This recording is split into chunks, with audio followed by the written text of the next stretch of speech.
Hi guys, today I wanted to talk about how we can use AI like ChatGPT in our research. So whether that is for writing an undergraduate essay, a dissertation, a master's thesis, a PhD thesis, or maybe you're an academic and you're writing a paper or you're doing some teaching notes for your students or whatever. How can we use AI to help us, to assist us in those tasks? So what I'm going to do in this video is go through a few of the tasks that I do an awful lot of in my research time and my teaching time that basically I feel like if I had an assistant to do some of those tasks, it would greatly speed up what I'm doing so I could spend more of my time doing good research, good teaching. And we're going to take a look at how well or badly ChatGPT does at each of those tasks. So one thing to say up front is that stuff moves quickly in the world of AI right now. So it's November 2024 and there's a bunch of stuff that ChatGPT doesn't seem to do very well, but drop back in 6 months,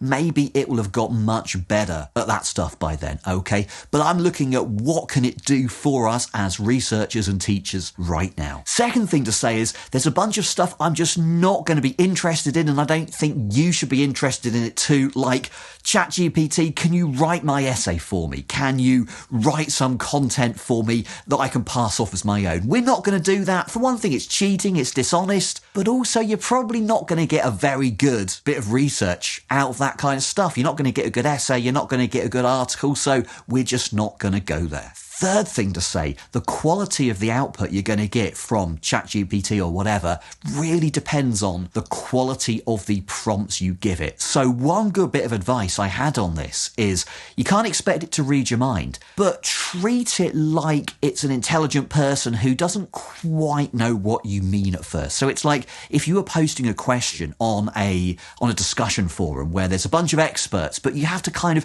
do a bit of work to explain exactly what you mean and be specific in what you want. So the more specific prompts we can give, the better the quality of the responses we're going to get. Okay, so with that said, let's take a look at a bunch of tasks and see how well ChatGPT does at them. So I always like to start off the conversation with being nice to ChatGPT because, you know, one day it's going to come for our jobs and kind of make us justify why we have a job in the first place. So yeah, it'll be good to remember that I was nice to it. Okay, so let's ask it a question. Task number 1, getting research references and overviews of some area of the literature. So this is something I do a lot of in my research time. I know a fair bit of the literature that I work in, but every now and then I need to kind of branch out into bits of research that I don't know about quite so much, or I've got some gaps there, either for my own research or for teaching, and I want to get a nice short overview of that little area of research. Kind of takes a bit of time if you don't know where to look. I could look in some encyclopedia articles, but, you know, I have to go and find them. So why not ask ChatGPT, can you help out? Okay, so at the moment I'm teaching philosophy of mind to first year students. I'm going to do a new lecture on panpsychism this year. It's not something I've taught before. And I know the basics about panpsychism. I know the basic arguments for and against, but my knowledge of the literature is kind of probably a bit out of date and it's a bit narrow. So I'd like a kind of a broader range of references that I can pass on to my students and that I can talk about. Okay, so I've asked ChatGPT to help me out with that. Let's see what it's come up with. So it's come up with 3 suggestions, 2 specific ones, one to Holman, one to Philip Goff. Okay, so that's a good reference on panpsychism. Looks like it's taken these from Phil papers. Okay, that's a great place to get philosophy articles from. What have we got here? Recent analyses, scholars like Goff and Holman. Okay, so this is just a generic kind of bit of text it's got here. That's not very helpful. So one thing we need to be careful of doing here is not just taking the text it gives us and saying, right, yeah, that's great, dumping that into our research or our teaching notes or whatever. We've got to look at how much can we trust it? Okay, where is it getting this information from? Is that a trusted source? So it's got some papers from Phil papers. Okay, that's a good start. If we click up here at the top, the sites that it searched, it's done a generic web search. And then it's got some stuff from OUP, that's Oxford University Press. So we're looking at kind of quality sources there. Phil papers, they're going to be mostly quality sources. Now, it only gave me 2 papers to work with there, so I kind of wanted a few more suggestions. And what have we got here? Okay, so we've got a recent paper on panpsychism by Kosecki. That looks pretty good. It's in Organ on F, which, it's a philosophy journal. It's maybe not one of the leading ones, but it's probably a reasonable kind of article. We've got a collection of papers here, including David Chalmers, Galen Strawson, Philip Goff. Okay, that's all pretty good. Recent special issues and articles in journals such as Philosophy and Phenomenological Research. Well, that's kind of useless information. It's basically just telling me, go and look in some philosophy journals. But the reason I'm asking ChatGPT to do that is so that I don't have to. Okay, so kind of straight off the bat there, it's given me some information, but not kind of really quality or really useful information. Let's see if we can add a few more prompts and try and get something better out of it. Okay, so it's given me 5 suggestions for reading, all pretty recent. A couple of the ones that we've already mentioned, some Philip Goff there, some other people. Okay, again, that looks like a kind of a reasonable bunch of suggestions. I think if I'd gone looking for my top most informative, useful papers on panpsychism published since 2000, they wouldn't be the 5 that I would have picked. Maybe some of those would have made it into the top 5 list. Yeah, probably not. So again, ChatGPT, it's doing an all right job, but probably I could have done a better job kind of doing that myself. Okay, so one thing I'm definitely going to want here is not just a list of articles, but I'm going to want to know a little bit more about what each one's about. Okay, if it's an overview, if it's presenting a novel argument or whatever. So I've asked ChatGPT to tell me a bit more about each article, basically just kind of grab hold of the abstract and represent that. It's done a pretty good job of that. Given the information that it's given me here, it looks pretty accurate to me from what I know about those papers, so I can make a decision based on that, plus other information like what kind of paper it is, where it's published. I can make a decision on, should I go and look at that paper or should I kind of move on? Okay, so overall on that first task, ChatGPT did an alright job. Not sure I'd really trust it. Probably if I wanted to do this in real life, which I actually do, I'm going to go on to a database like Phil Papers. I'm going to go to the topic of panpsychism. I'm going to order the papers by year, and then I can look at a whole bunch of papers published in the last, 10, 20 years. I can kind of refine them by journals they were published in, just looking for ones that are in like really top quality journals, and make my decision based on that. That's probably going to get me a more reliable result, and it probably wouldn't take me much longer to do than trying to kind of get ChatGPT to give me the results I want in the first place. Okay, let's try something slightly different. So I've got some contemporary sources on panpsychism there. Suppose I also want to tell my students a little bit about where panpsychism comes from, so like the history of the idea. Let's see if ChatGPT can help me out with that. Okay, that looks pretty good to me actually. We've got a whole bunch of information there covering ancient Western philosophy, medieval philosophy, early modern and German philosophy. It looks pretty accurate to me. We're just looking at kind of bite-sized pieces of information, but that's really all I wanted. But one thing I noticed there, it's pretty much constrained to Western philosophy. And I've got this idea that panpsychism, it's kind of related much more to Eastern philosophy. Okay, so let's see if we can get a bit more information about that. Okay, so this is not something that I know much about, so I can't really judge how accurate that is. So what I'm going to do is ask, can you give me some sources, some contemporary sources that are going to help me to verify some of this information? Okay, so it said something about panpsychism, the Stanford Encyclopedia article. As far as I know, that article pretty much focuses on contemporary Western panpsychism. The David Chalmers article, again, as far as I remember, he kind of mentioned some Eastern stuff, but doesn't go into much detail there. But we've got something about a Monist journal article. The Monist is a reasonably good philosophy journal, so that might be a good place for me to go and look if I want a bit more of the detailed connections between contemporary Western panpsychism and kind of Eastern origins. Okay, so there I think ChatGPT did a much better job of helping me out. compared to what I would do with just kind of encyclopedia articles or kind of Googling on my own, because it's got straight to the information I wanted.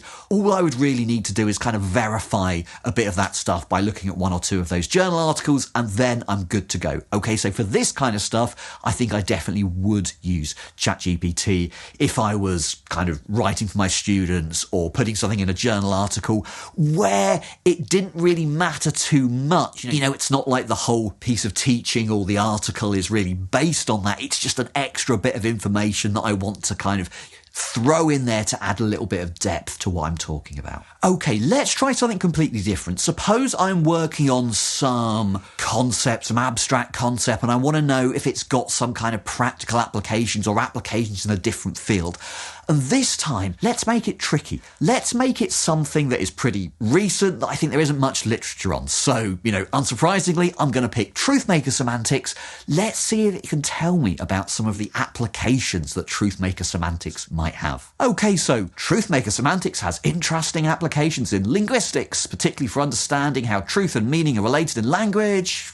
It's kind of vague. Can be used to refine our understanding of meaning structured by specifying what makes a statement true. Yeah, it's kind of pretty vague. Okay, so it's telling me that we need an understanding that goes beyond the possible world's framework. Okay, that is accurate. It's got something to do with hyperintentionality. That's good. A more granular approach. That's good. But it's not really telling me about any applications. Okay, so I've prompted again and I've said, give me something specific. Let's see what it comes up with. Entailment and presupposition, negation and falsity, modal verbs. Okay, now we're talking about kind of really specific applications. Let's see where it's getting this stuff from. Okay, so some of the info is coming from the Truthmaker Semantics website, so that is accurate. I know that because I put it up there. We've got stuff from PhilArchive, something about a recent collection of papers. Oh, the collection of papers on Ground. Okay, so it's using a kind of a small bunch of references and it's just drawing that information out of there.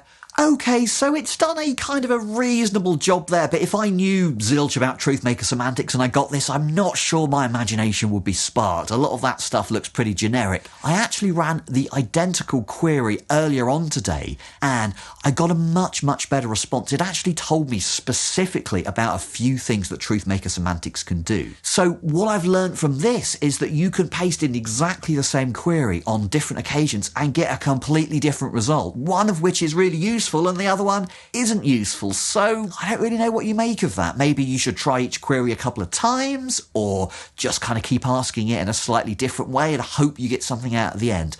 But overall, it hasn't done a particularly good job there. Okay, here's a fourth kind of task that I'm going to ask ChatGPT to do. Over the last few years, I found myself spending a lot of time out with my kid or kind of just doing jobs around the house, and I kind of need to use some of that time to get some writing done. I kind of write lecture notes and stuff like that in that time. I put my headphones in and dictate it into Apple Notes. Apple Notes does a really terrible job of understanding my voice. I tried to kind of dictate some stuff about panpsychism and it just couldn't get that word at all. So what we're going to do is we're going to have some text that's been input with voice to text. It's very, very rough text. A load of the words are wrong. The grammar's going to be really bad. The syntax is bad. And I'm going to see if ChatGPT can, with a bit of prompting, help me clean it up into basically what I said in the first place. Okay, so there's the text that I dictated in. It's a bit of a mess. Okay, nice. It looks like it's done a pretty good job there. So it's corrected to panpsychism. We've spelt Spinoza correctly.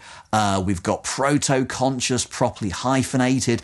Okay, so it's done a pretty good job of that. The only thing is, I'm not quite sure what it's changed. So I kind of want it to tell me, here are the words that I've changed. Okay, so I've asked it to highlight in bold the changes that it's made, and it's put some things in bold like elementary particles here, panpsychism it changed there. But for instance, I know it changed the word Spinoza because that had been spelt wrong in the notes, and it hasn't bolded that. So it's changed some of these words without telling me, without marking up that it's changed them. So actually, I can't really trust it to tell me what changes it's made. I would have thought that would be a pretty easy and basic task for ChatGPT to do. So I'm a bit confused about why it doesn't understand that. I'm not really going to trust it to edit my text and tell me what it's edited. I still probably will use it to edit my text because I've compared these two side by side and I've noticed that it hasn't really changed what I've said. It's just put in the right word and kind of corrected a little bit of grammar here and there. Okay, fifth task I'd like ChatGPT to help me out with. Suppose I've written something, it's an essay or it's an abstract or whatever, it's something with a definite word limit and I'm, let's say, 100 words over. Can we chop out a few words automatically? Let's see what it does. Okay, so it says the cuts were made by trimming redundant phrases and unnecessary elaborations. Okay, but it's not telling me what they were. In particular, I asked it to use strike-through text, which I thought it would be able to do, and it's actually said I've indicated the deletions with strike-through text, but kind of unless I'm missing it, it hasn't put any strike-throughs in the text. So it's done a pretty bad job of that. So if I'm asking it to cut out some words, I kind of want to know what it's cutting out. I do this task with my essays where I'll print it out and I'll go through with a red pen, and I'll do this with my students, and then we look at what we've got and we can see which bits we could take out, and that actually helps us to learn about writing more concisely for next time. ChatGPT hasn't done this well at all. I kind of wanted it to tell me which words it's taking out. So, I'm not learning anything here, and I'm probably not going to trust it to do this automatically. Okay, task number 6, and I think this is a much more demanding one, so no idea how it's going to do at this. I spend a lot of my time drawing technical diagrams to go in books, articles, handouts. I write these using LaTeX code because that gives me a very kind of precise diagram and it lets me rescale it and reuse it from a handout to a book or whatever.